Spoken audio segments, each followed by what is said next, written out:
second to the last check day for us.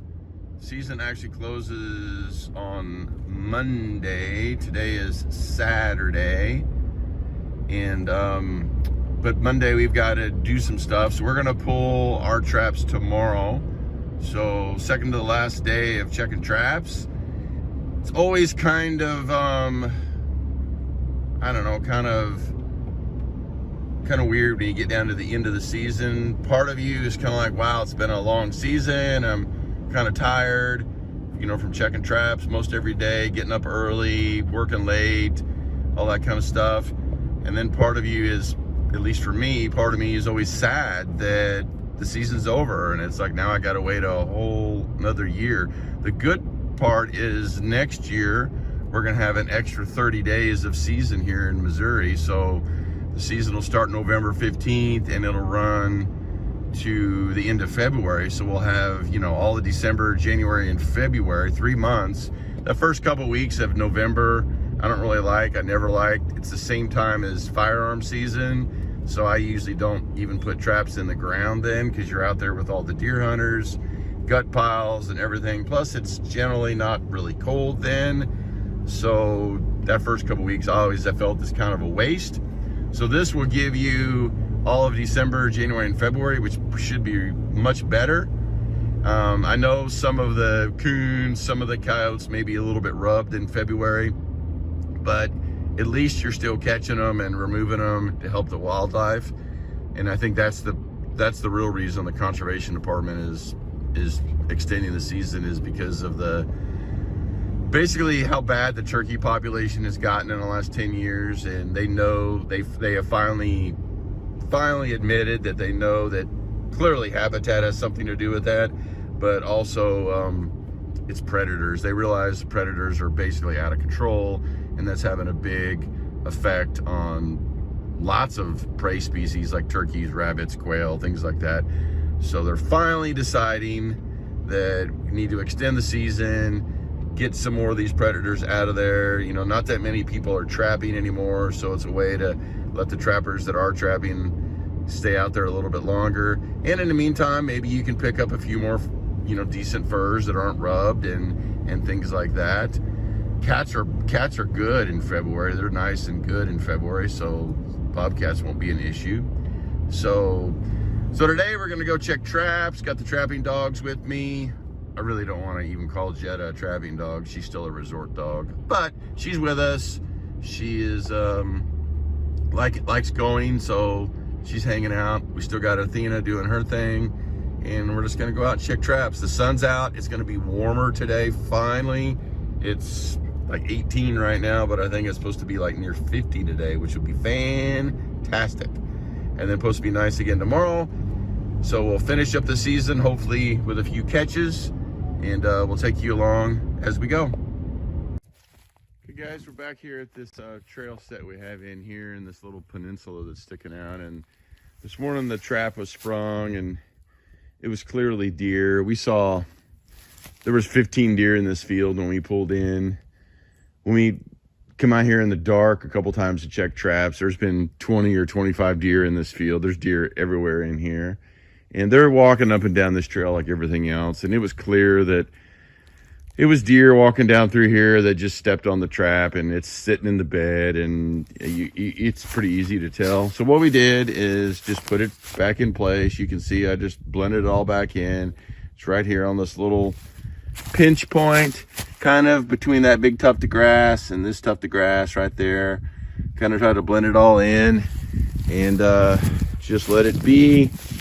You can see it's a pretty worn trail as it goes around and goes that way and goes this way. And the reason I try to put it here is it was the trail was thinner here than anywhere else. Up here it's you know 1.5 feet wide, and I really just wanted to try to pencil them in right here, kind of, you know, funnel them in.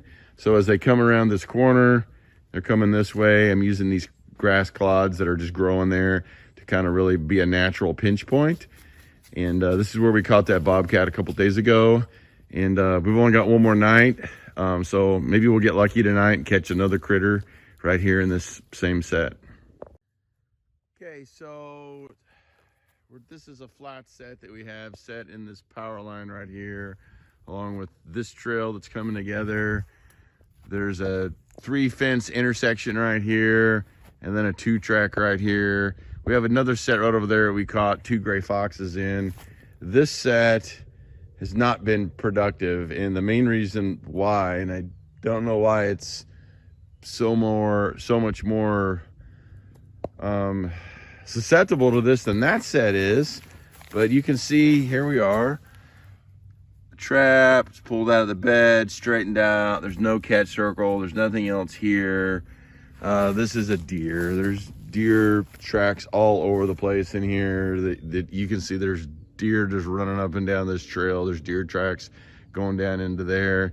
There's deer all over the place here. In fact, right over there behind that little cedar tree, there's a deer stand because the landowners are setting a stand right there as these deer come up out of this bottom and through this power line. So clearly deer. Today I have been a deer catching machine, so we will put this back in place. Again, we've only got one more check night, but we'll see how it goes. Just a flat set. These deer come over here, they smell that lure on the here and get into it. So we'll fix this back and keep chugging along. Okay guys, here's where we are. We're on this little 2-track right here. Goes down into the bottom. There's a big deer food plot down there. Got a couple traps down there. Caught some boar coons down in there, but that's really it. We caught another boar coon right here a couple days ago. And right over here, we've got brambles and all this thick brush, and there's a fence line here and a little part of a 2-track that goes on that way. And then, of course, the 2-track comes across the top of this field right here. And then, so you have a lot of things coming together here. You got this fence line, and as you look over here, you'll see there's not much of a 2-track, but a little bit of a 2-track as it goes down along this fence line. So you got a fence line here. You got a fence line there.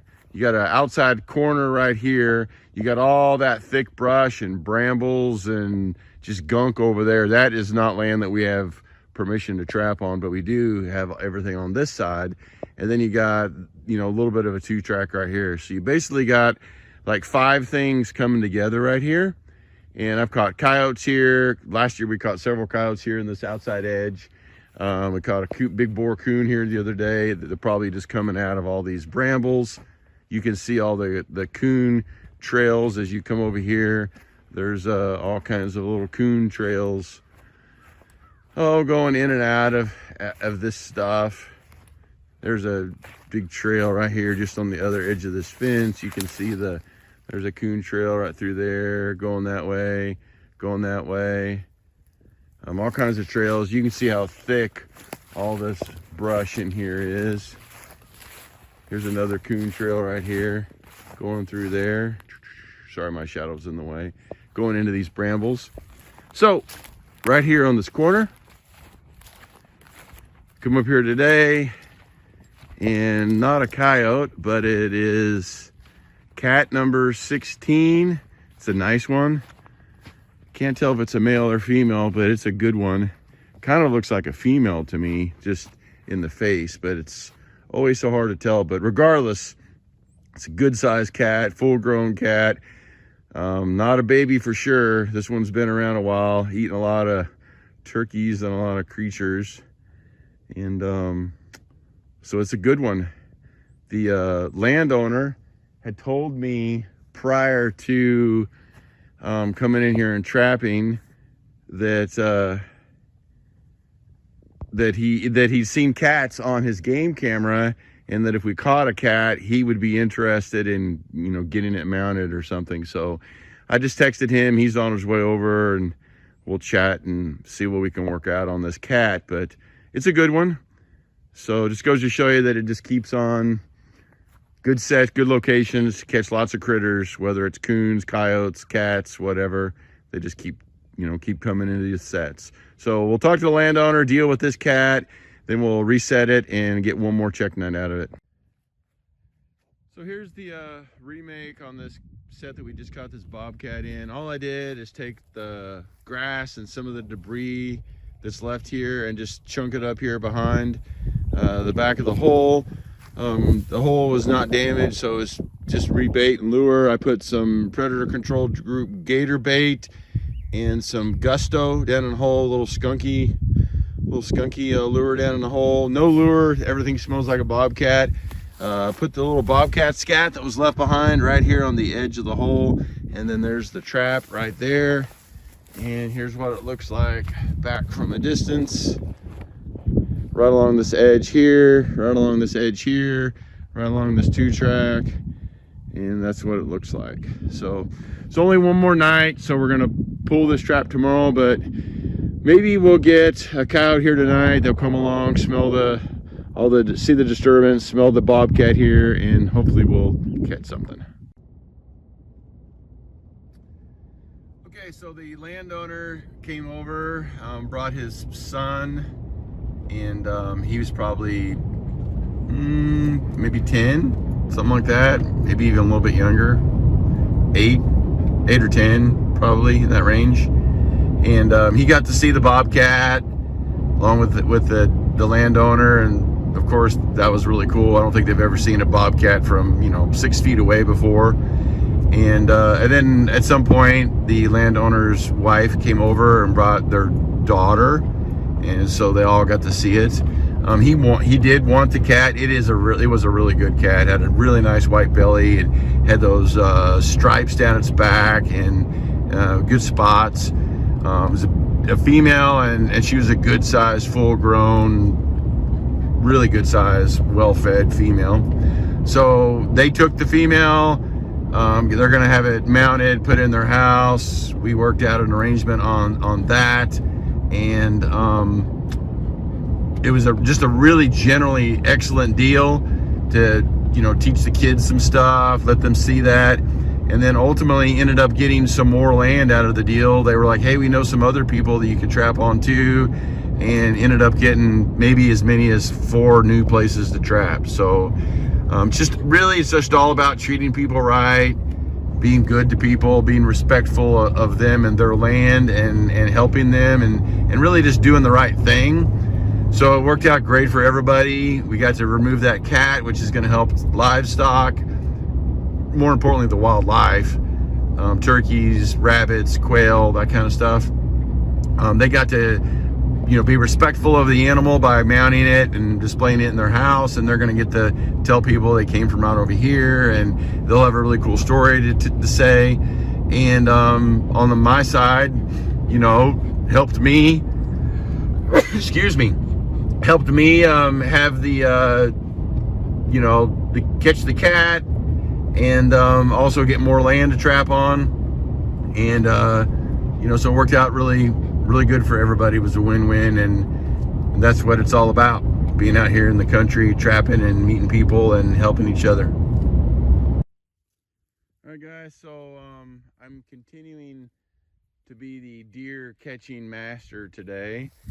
Here's another trail set, and where I am is I'm on this trail right here, as you can see, and it goes right on down through there. And here's where my set was, and here's stereotypical deer catch. Pulled out, there's no catch circle, there's no furs, nothing like that. Just straightened the trap out and caught it in this trail. So I'll just put it back in. There's one more night. Maybe I'll catch a critter here tonight and not a deer, and we'll see how it goes. But only I've talked about this before, but this is really the reason that I don't set as many trail sets as I would like, because I just can't keep the deer out of them. So we'll keep chugging along. Okay guys, here's the remake on this trail set.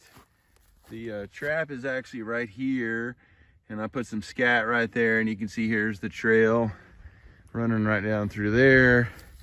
And all I did was put some scat right here. I put some red fox urine at that scat, and then right over here I put a couple squirts of bobcat urine, and then the trap is right here in between. So hopefully as they're bouncing down this trail, they're going to see that scat, they're going to stop, they're going to check it out, they're going to want to smell that urine, they're going to want to smell this urine, smell those markings, and as they're bouncing around in between there, we're going to catch them, or they're just going to step right over that scat and step on the trap. So that's really what we got going on here.